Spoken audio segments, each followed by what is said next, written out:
So we are two makers, hobbyists, collaborating on the 3D Experience platform to develop a project.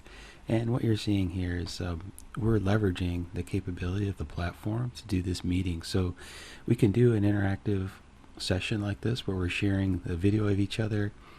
We have access to our chat history, all the dialogue that we've had around this project, including the whiteboard, the 3D markups, the CAD models that we're using.